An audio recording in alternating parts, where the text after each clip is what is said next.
All right, I'm Becklane, and this is Catalyst & Company. Catalyst & Company, we're catalysts in each other's lives as well as our own, and we work at being the artists we've always wanted to be, or we are the artists we've always wanted to be. Regardless of how you want to phrase it, we work together to keep moving forward. Behind me is one of the Fridas that I've been working on for the past week, maybe 4 or 5 days, I'm not really sure. But one of the Fridas I've been working on for this project I'm really fixated on, which is doing 55 portraits of Frida.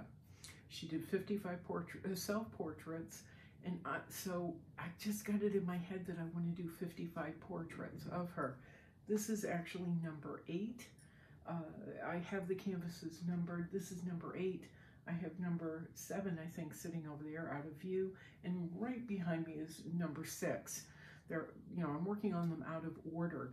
This one is a little big. It's 4 foot by 4 foot, so I kind of put it off in terms of keeping everything chronologically correct. And then one day I was like, I got to start it. I've just got to start it. And she's a bigger painting, which for me is not normally very daunting, but with using the reference material that I have, it's been hard to pull out some of the details. I've run it through different programs on my iPad, and so I was, oh God, my hair. I was able to find different things in the photograph that I could latch onto. Again, it's a bigger canvas, not daunting, but a lot of blank space without those details, without really lightening and contrasting the reference material. But in doing so, I was able to pull out some of the wall structures or doorways or whatever in the background. Also able to pull out this shelf where she has an ashtray, a bottle of something or other, a glass thingamabob, and a pack of cigarettes, which with, I'm assuming it's a pack of matches on top of it. Just able to pull out little things. So I had a lot more to reference, which in the end helps me to triangulate different shapes, see how different shapes, different shades relate to one another, lights and darks rather, relate to one another. And very much the way I paint figures or portraits, it's a use of abstract shapes in a way. It's taking hard angles, as we see in her face, but also circles, and putting them together like a puzzle piece to form the portrait or figure work. It's kind of ass backwards from the way traditional portrait painters paint, but it works for me and I like it. In this portrait, you can see, speaking of angular, how angular her face was. In the reference material, it's kind of, there are a lot of sharp lines and sharp angles, especially in her cheekbone. And I've had a little bit of difficulty in this particular painting catching them and still making them feel lifelike. You can see this is very, very sharp, this cheekbone, but it is also almost completely true to the reference material. One thing I really, really enjoyed about doing these Fridas is finding how much we have in common. I can see in painting her, I'm learning about her through her expressions. I'm learning how much pain she was in and the way, how she had to hold herself because of her physical pain by painting her. You can also see the mental and emotional struggles that she went through in her different expressions. You can see, now I can see, because I've done, I've been working on these latest few paintings of her, number 7 last paintings of her, I can really see when she was having a tough day. I can see that she was trying to mask this pain she was in, physical, mental, emotional. For the photographer, I can actually see it in her eyes. Not saying that I read her correctly, but I believe I can see it now. And it's given me more empathy towards her. I used to think she's just Frida Kahlo, she's Frida Kahlo, she's Frida Kahlo. almost like she's a doorstop. You know, she's just kind of there. But now I feel like I'm getting to know her better as a living, breathing person. Not from reading tons of material about her, but by actually observing how she held herself, the way she held her hands. But it's mainly in her eyes. You can really see and feel it after a while. Sorry, I'm distracted. We have a truck.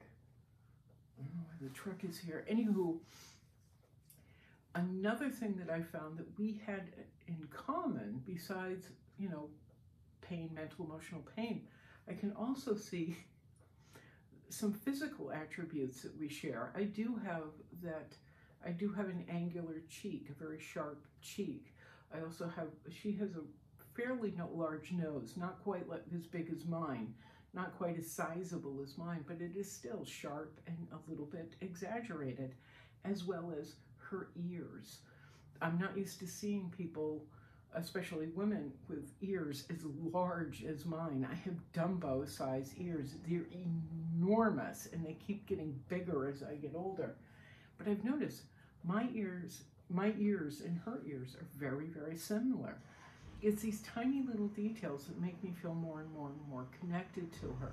You can kind of see how she's holding herself very carefully in this particular pose, and it is because of the spinal injury, the pelvic injury, the leg injury. You can see it, but you can also see how she's trying to hold a brave face.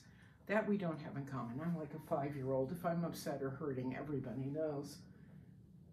But this is such an interesting project to take on, painting Frida. Sorry, I just got lost in thought. This particular one is coming to a close. We're almost there. Now in my faces normally, I do use a lot of abstract shape and angular shapes and, you know, typical blah blah shapes, a lot of triangles.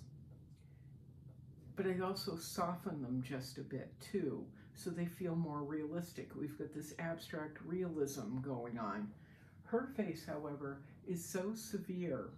I have painted her so severe based on the reference material that she almost has a Picasso feel to her, in that not quite real but not quite real pose.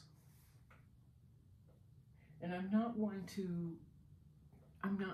somebody who really loves Picasso that much at all. I don't really. And so it pains me just a tad bit to say that it's Picasso-esque, but it is Picasso-esque. I'm not talking Guernica Picasso-esque. I'm talking when he did portraits of people. He had very severe angles, very severe shapes that he used, and paintbrush brush strokes. And also they were slightly otherworldly. They weren't realistic. So what I'm doing is kind of combining, not intentionally, but I am kind of combining a Picasso-esque feel with the abstract feel, with the realism feel. And so I'm getting excited about this. A few days ago, I was just like, oh, I want this over with, this one particular painting. Why did I make it so big? And now I'm finding out why and how, why I decided to do it big, because she feels more correct. On a smaller scale, on a smaller canvas, she would not have felt correct. But I listened to the reference material, and I listened to Frida when she said, paint me big, paint me on that 48 by 48 that you have. And so I'm really glad I listened to her. Anyway, that's the update on this particular Frida. Let me show you another one we have going on. And I'm hoping to bring this one to a close. Excuse my backside. I'm hoping to bring this one to a close today. One thing that I struggled with a lot on this was the skirt, because there is a lot of lights and darks. There are a lot of creases, which I actually do enjoy painting. I love painting cloth.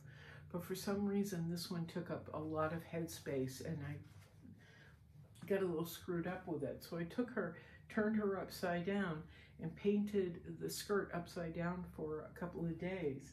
Now I'm going back in to refocus on her apron, which I thought I had finished yesterday, and I didn't, because It came out gross. I wiped it all down, starting again, and hopefully I'll have this finished up in a few hours.